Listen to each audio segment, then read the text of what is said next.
The winter night was an abyss of darkness, punctuated only by the distant glimmer of stars. I huddled in my heavy coat, trudging through the snow-covered forest, unaware of the nightmare that awaited me. My name is Jacob, and this is the story of how a chance encounter with a man turned into a descent into a world of unspeakable horror. The wind howled through the trees, carrying with it an eerie hush that sent shivers down my spine. My breath hung in the air like spectral wisps as I ventured deeper into the wilderness. The flickering light of a distant cabin beckoned, an oasis of warmth and shelter in the frozen landscape. As I reached the cabin's threshold, I hesitated. The door swung open as if in invitation, revealing a room dimly lit by candles that cast dancing shadows on the walls. The air was heavy with the scent of damp wood and something else, a sickly sweetness that made my stomach churn. A figure stood before me, his face obscured by the flickering candlelight. His eyes, however, gleamed with an unnatural intensity that set off alarm bells in my mind. The smile that stretched across his lips seemed almost predatory, a facade that barely concealed a darkness lurking beneath. "Welcome, Jacob," he purred, his voice sending a shiver down my spine. "I've been waiting for you." My heart raced, a mixture of unease and curiosity warring within me. "How do you know my name?" The man's laughter was chilling, a sound that seemed to echo through the very walls of the cabin. "I know many things, Jacob," he replied, his voice dripping with malevolence. "And tonight, you will come to know them too." As he stepped into the light, his face was revealed, a visage that sent a jolt of horror through my veins. His eyes were devoid of humanity, his features twisted into an expression that mirrored a hunger far more sinister than any I had encountered before. "What do you want from me?" I demanded, my voice quivering despite my attempt to sound defiant. The man's grin widened, his fingers tracing a path along the edge of a table laden with grotesque implements. "I want to show you the depths of despair, Jacob. To reveal the true nature of humanity when pushed to its limits." Fear gripped me as his words resonated in the air, a haunting promise of horrors to come. He revealed his name as Magnus, a name that sent chills down my spine, even as I struggled to comprehend the situation I found myself in. The night wore on, each passing moment a descent into a world of dread.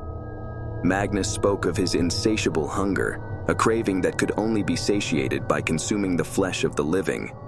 His words were a grotesque symphony that painted a picture of depravity beyond imagination.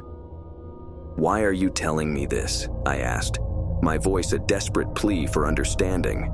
Magnus's gaze bore into mine, his eyes aflame with a mixture of insanity and something else, an almost perverse joy. "Because, Jacob, I want you to experience the depths of terror before you become my sustenance." A wave of nausea washed over me, and I stumbled back, my mind a maelstrom of horror and disbelief. The room seemed to close in around me, the shadows morphing into grotesque shapes that danced on the walls like specters of death. As the night deepened, the cabin's interior grew colder, as if the very air had turned against me. I knew I had to escape, but the door seemed impossibly distant, and the windows were sealed as if to trap me within this nightmare. "You won't escape me, Jacob," Magnus taunted, his voice echoing through the room like a sinister refrain. Desperation fueled my resolve, and I lunged toward the door, fueled by a primal instinct to survive. But the moment my hand touched the doorknob, a bone-chilling gust of wind swept through the room, extinguishing the candles and plunging me into total darkness. The silence was suffocating, the absence of sound a void that pressed against my senses. And then, I heard it. A soft, rhythmic thumping, like the heartbeat of something monstrous lurking just beyond the veil of darkness. A feeble light flickered to life, a single candle on a table across the room. Illuminated by its pale glow was Magnus, his eyes gleaming like a predator's as he approached, his fingers tracing a wicked path along the edge of a gleaming blade. "Time to embrace the inevitable, Jacob," he whispered, his voice a chilling echo in the darkness. With a surge of adrenaline, I hurled myself toward the window, my fists pounding against the glass in a desperate attempt to break free. But my efforts were in vain, and the darkness seemed to stretch infinitely before me. And then, as if summoned by some unseen force, the cabin's walls seemed to groan and shift, the very structure itself closing in around me. I screamed, my voice swallowed by the void, as the room transformed into a suffocating tomb. As the world closed in on me, I was met with a sensation of agony, a pain that transcended the physical. It was as if the cabin itself was feeding on my fear, drawing strength from my terror. In my final moments, as the darkness consumed me, I realized the truth. Magnus was not just a man.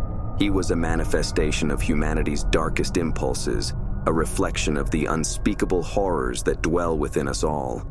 And so, as winter's grip tightened and the cold claimed me, I became a mere whisper, a story told in hushed tones around a campfire, a cautionary tale of the night I encountered the embodiment of terror, a nightmarish ordeal that forever scarred my soul and left me with a haunting question.